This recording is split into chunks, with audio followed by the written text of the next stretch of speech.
একে কারাগারে নিক্ষেপ করো। এই ব্যক্তি যতদিন না স্বীকার করে কে কে তার সাথে আছে, ততদিন তাকে জিজ্ঞাসাবাদ করো। জি জাহাপনা। হে আল্লাহ, আমি সত্যি কথা বলছি, আমি কোনো অপরাধ করিনি।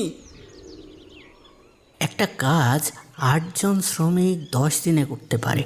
3 দিন কাজ করার পর 3জন শ্রমিক যদি চলে যায়, তাহলে বাকি কাজটা 5জন শ্রমিকের করতে কতদিন সময় লাগবে? অনেক জটিল হয়ে গেল। শ্রমিকগুলার কাজ ছেড়ে যাওয়ার দরকারটা কী ছিল?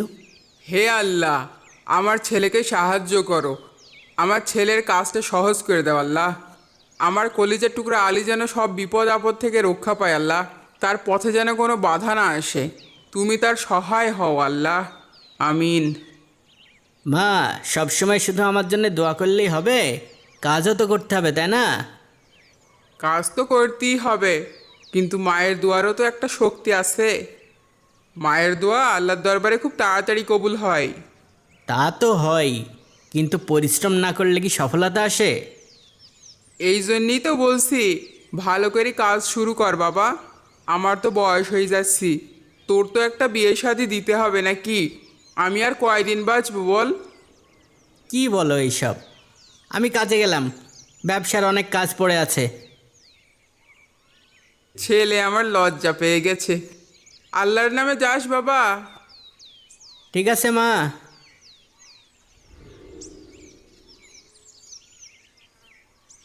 আসসালামু আলাইকুম আলী ভাই, ব্যবসা তো তোমার ভালোই চলছে, রহস্য কি? ওয়ালাইকুম আসসালাম রহিম। আরে রহস্য কিছুই না, সবই আল্লাহ তাআলার দয়া। সৎভাবে ব্যবসা বাণিজ্য করলে তুমিও সফল হবে ইনশাআল্লাহ। এই বেটা আলী এত অল্প দিনে এত উন্নতি করে ফেললো। ওর দোকানে এত বেচা কিনা হয়, আর আমার ব্যবসা তো লাটে ওঠার জোগাড়। বেটা বদমাইশ, আমার সব কাস্টমার নিয়ে নেয়। ভেজাল ব্যবসা বন্ধ করে ভালো জিনিস বেচেন, আপনারও ব্যবসা ভালো হবে। হ্যাঁ, কি বললি? ওই কিছু না তো। বেটা কি মনের কথা বুঝে ফেললো নাকি? কি বিড়বিড় করছেন আনিস ভাই? ওই যে আলী কথা বলছিল, ওই লোকগুলা কারা রে? ওদের সাথেই তো আলী ভাই ব্যবসা করে। ওরা শহর থেকে আসে।